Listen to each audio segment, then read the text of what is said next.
if a deeper look will reveal that essentially there are 3-4 things that indicate a disciplined life emerges from 3 or 4 sources.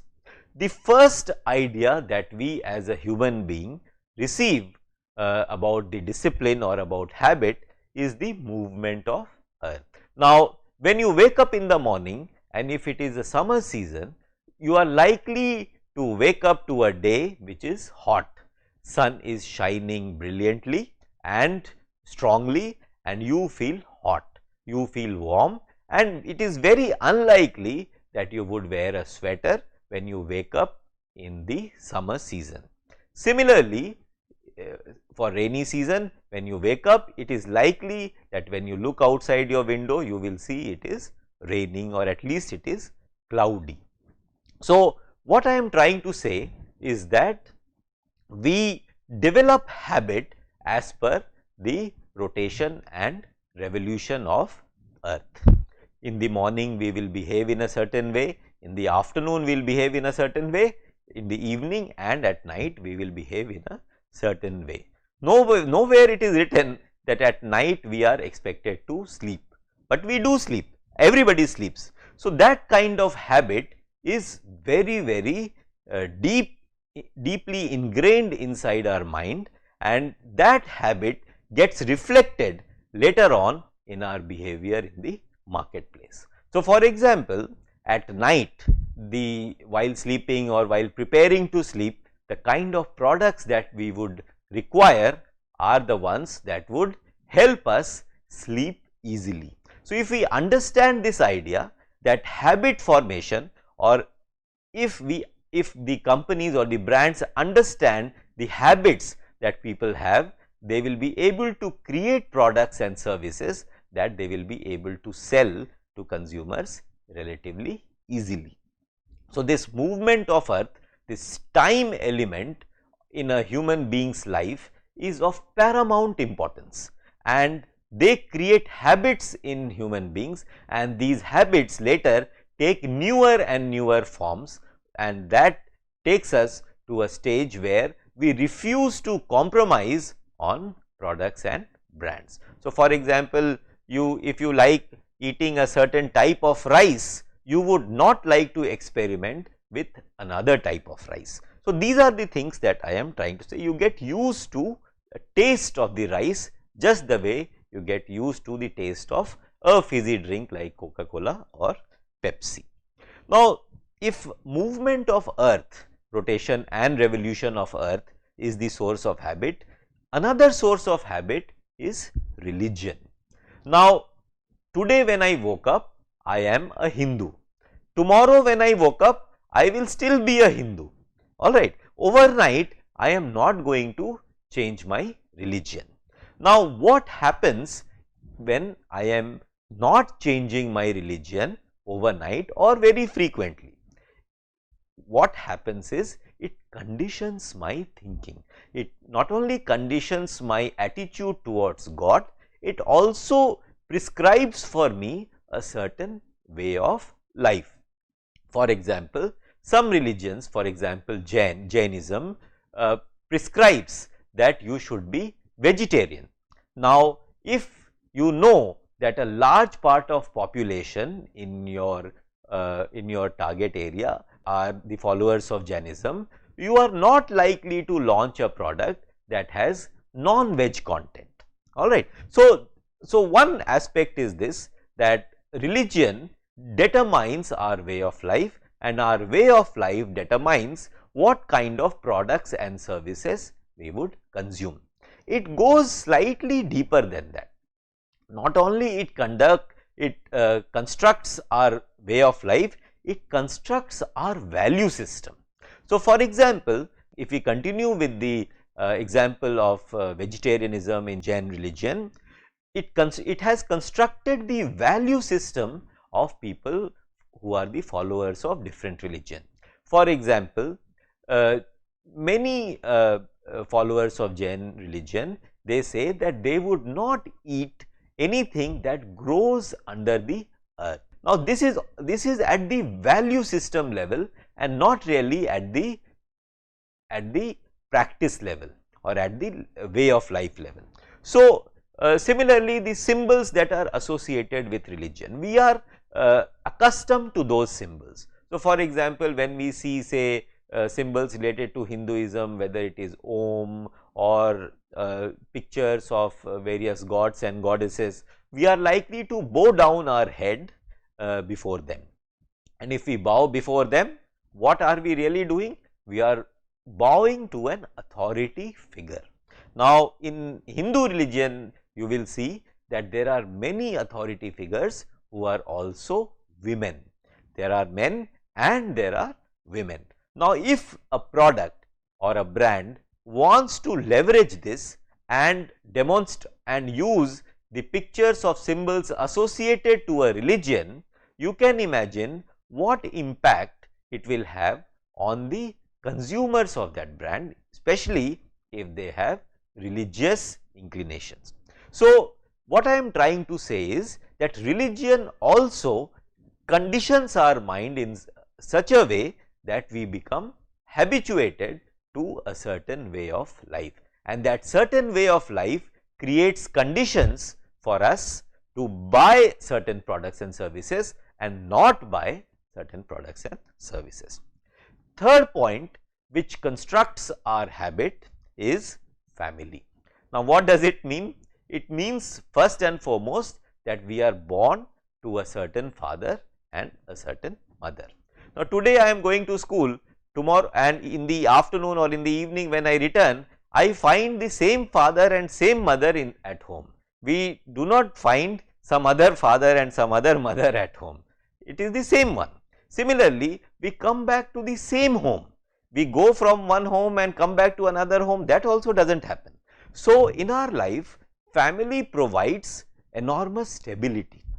That stability is of people, that stability is of experience. And because we have the same father and same mother and same family and the same house for a reasonably long period of time, what happens is our way of thinking, our value system, our way of living life develops a certain consistency, a certain character.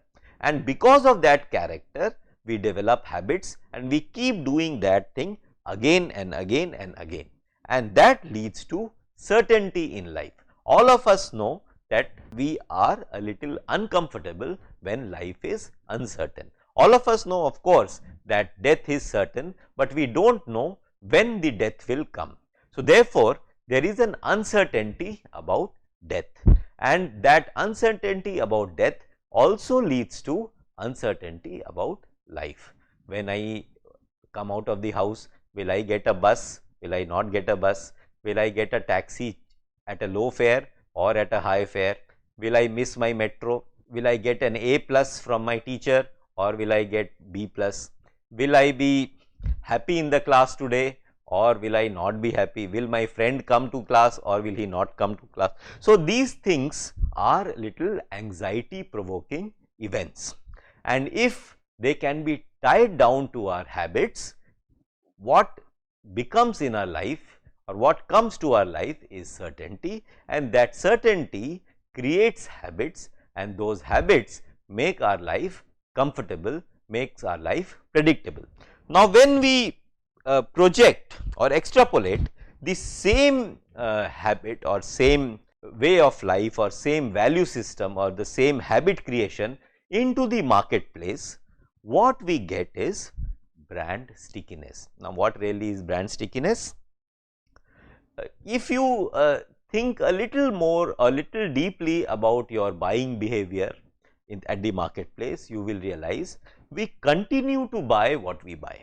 All right. So, for example, I often go to buy atta for my home.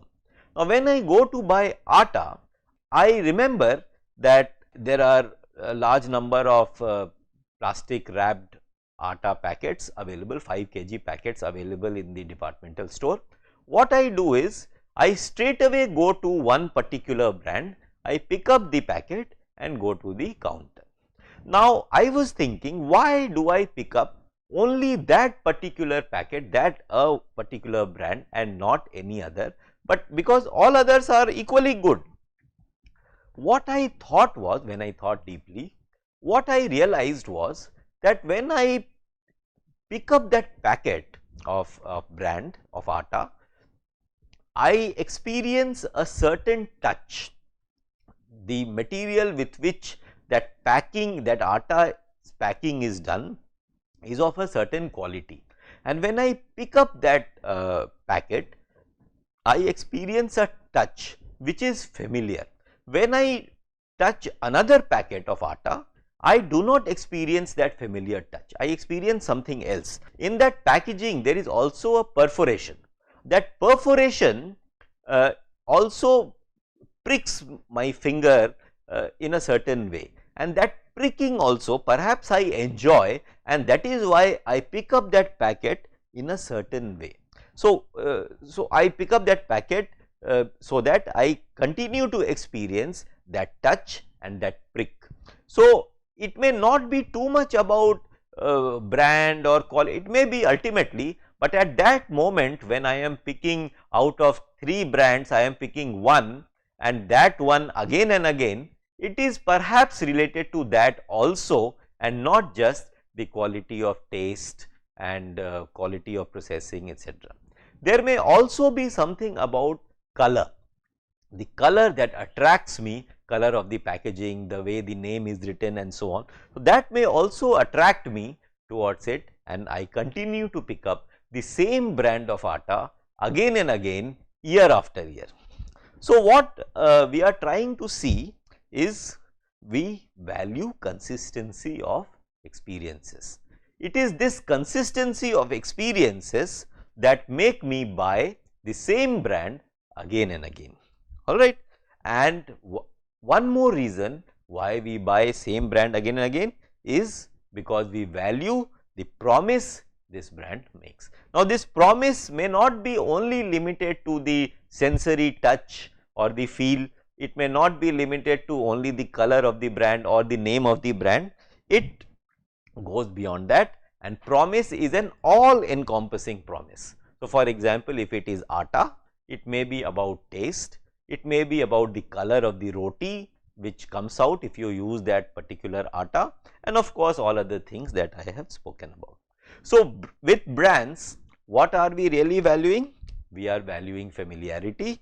We continue to experience that the same experience because we are familiar with it, and we want to avoid uncertainty. So, if I buy another brand of atta, I am not sure whether it will give me the same experience of taste and shape and color and so on.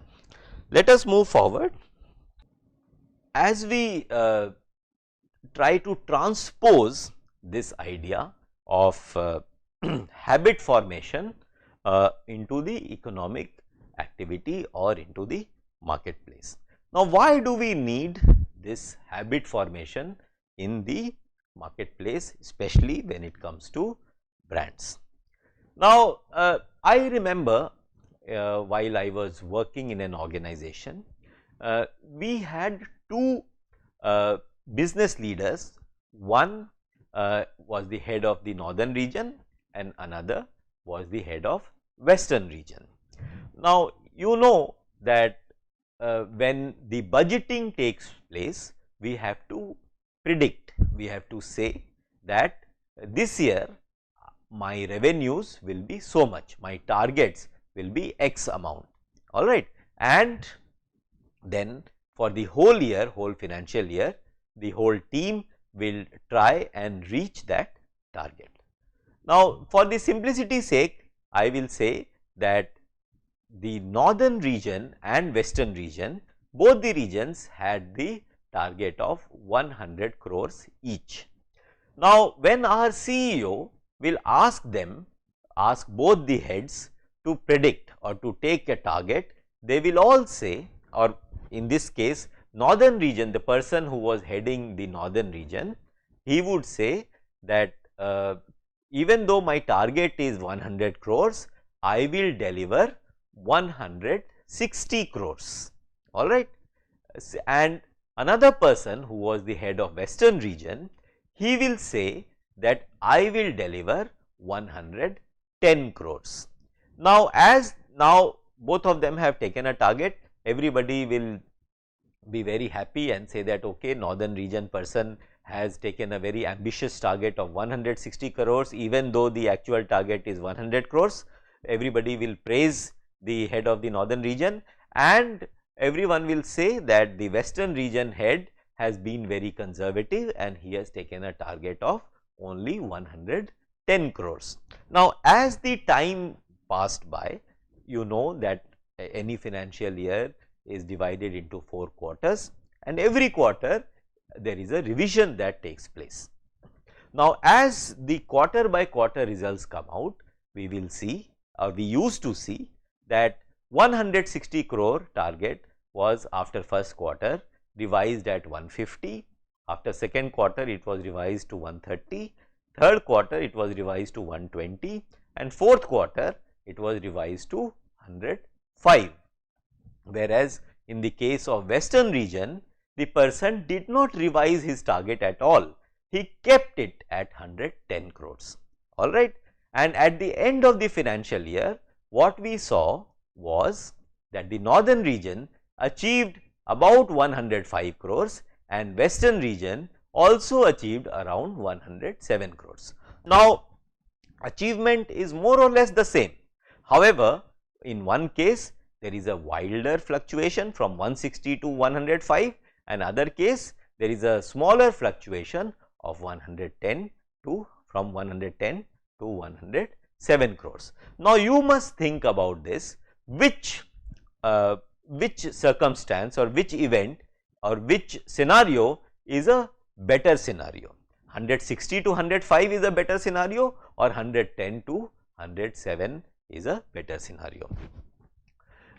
I am sure you would agree that predictability, a higher predictability, where someone is trying for 110 and getting around 107 is a better scenario, and it will help us in planning for the future. It also tells us that the head of the western region had better understanding of his team members and of the marketplace. He also had a better grip on his consumers and their spending ability. So, what I am trying to say is that this habit formation, so when consumers buy, they continue to buy the same product, we need to understand, and this happens because of the brand or the brand promise. So, as a brand manager, as a CEO, as a business head, if we understand this, that people continue to buy what they buy, they do not change their preferences very easily. Because of that, what happens is we get predictability in revenues, and we are able to prevent wild fluctuations in the revenues of a brand and therefore of a company. So, what we are trying to understand here is that if brand remains consistent, if the consumers of the brand remains loyal, the revenues become predictable, and if revenues become predictable, companies are able to do some planning. What kind of planning would they do? They would plan expenditure, they would plan campaigns, they can plan growth related initiatives, they can plan new investments. Now, if it is wildly fluctuating, your budget is 100 crore, what you actually get is 20 crore, then all your plans will not fructify, they will all go awry. So, that is why brands play a very important role in ensuring predictability of revenues for the company. Next point is brands promise long term viability. What is long term viability? The same thing, let us come back to the same issue, that when people buy, they continue to buy the same product for a long time. In this slide, you can see that there are some most valuable brands, some pictures are given. Now, some of the oldest brands you can see are like Coca-Cola, Toyota, McDonald's, etc. Now, most of you would know that Coca-Cola is more than 100-year-old brand. Similarly, Tata in India is more than 100-year-old brand. 1907, Tata Steel was formed, and today Tata Steel, as all of us know, is called salt to software conglomerate. The TCS, Tata Consultancy Services, now called TCS, was the highest contributor to Tata Sons, and TCS had long overtaken Tata Steel, which was earlier the most important brand within Tata Sons. Most recently, you may have seen that in the last financial year results, Tata Steel was the highest contributor to Tata Sons revenues by contributing a profit of more than 43,000 crores, which was even higher than TCS. So, what I am trying to say is that Tata Steel, which was established in 1907, even in 2022 continues to be successful, and not only be successful, but contribute to the Tata Sons kitty even more than many new age companies. So, those consumers of Tata Steel, those who were buying steel from Tata Steel earlier, they continue to buy steel from Tata Steel, so that you can see the growth in the business of Tata Steel and therefore in the brand. So, what I am trying to say is that once the brand promise, so every brand makes a promise to the consumer, and that promise, once consumers accept and once consumers start valuing that promise, they begin buying that product again and again, and therefore you also see what is the life of a human being. Generally, it is understood that life of a human being is about 75 to 80 years. Now, in one lifetime, he is exposed to a certain number of products and brands. Those certain number of products and brands he will continue to buy. Once the habits are set, he will continue to buy those products and services throughout his lifetime. And he does not stop with that, because he is a family member. So, he is also a father, she is a mother, he is a child, he has brothers, sisters, and then he has extended family. Not only that, he is also working at some company or at some workplace, and as he becomes senior, he becomes a opinion leader, he starts exerting influence on people around him. So, because of that, what happens? He encourages people to consume the same products and services that he has been consuming over last his lifetime. So, what happens is that he passes on his legacy of purchase preferences or brand preferences to people down the line, to subsequent generations, and this way you ensure that people that the brands continue to have a life beyond a single human being's lifetime. If again I will go back to the example of Tata Steel. Now, most of you would know that Tata Steel was founded at a place called Jamshedpur.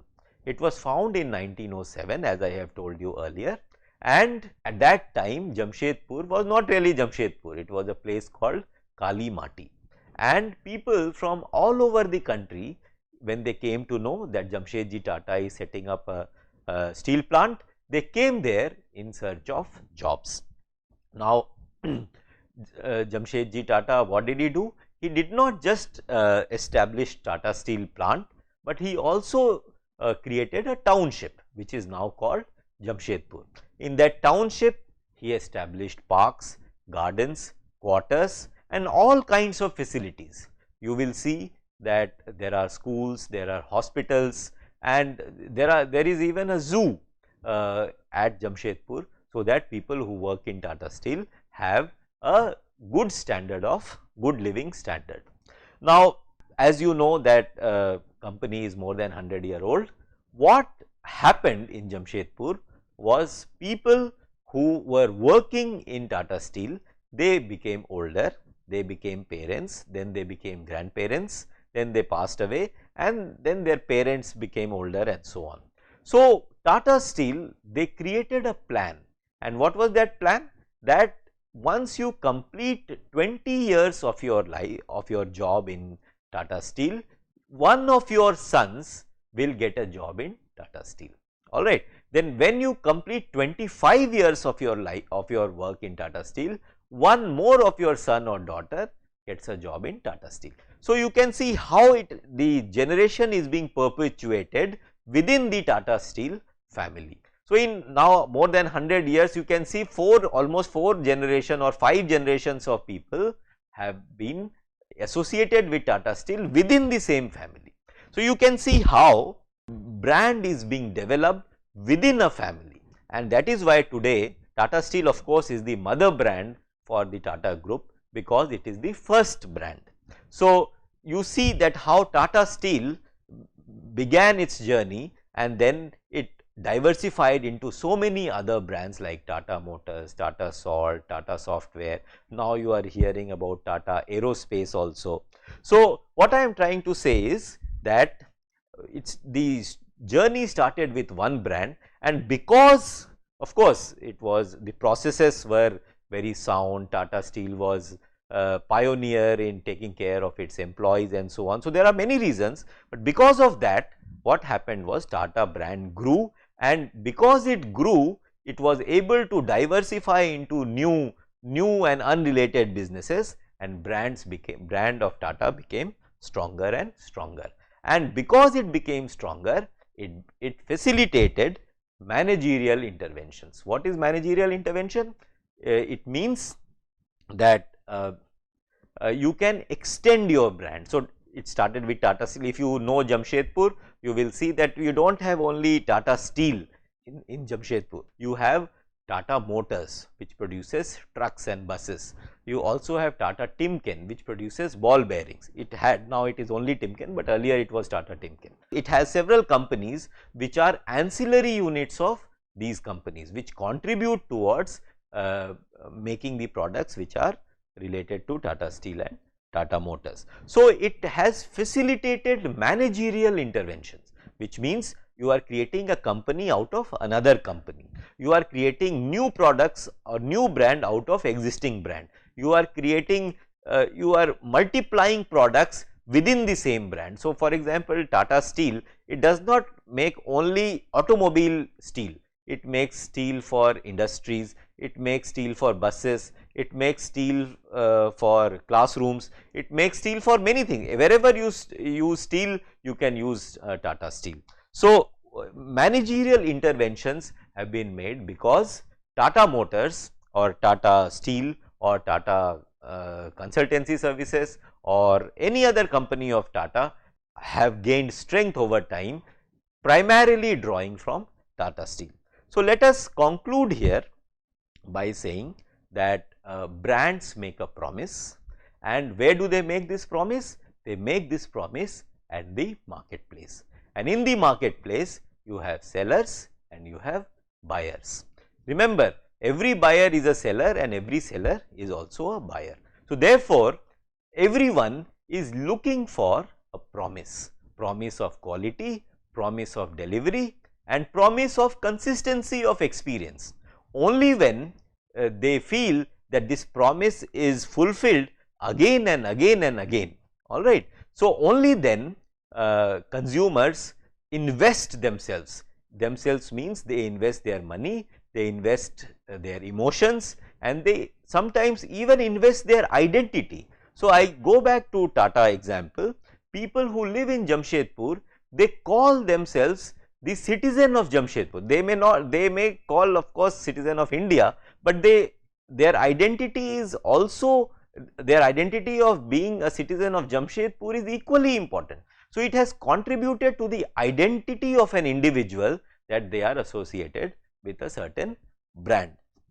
So what I am trying to say is that when the brands fulfill their promise year after year, decade after decade, sometimes century after century, what becomes, it becomes very powerful, it becomes very meaningful to consumers, and therefore they invest themselves, they invest their money, they invest their emotion, they invest even their identity into those brands, so that they lead a more fulfilling life. So brands and marketplace, they go together.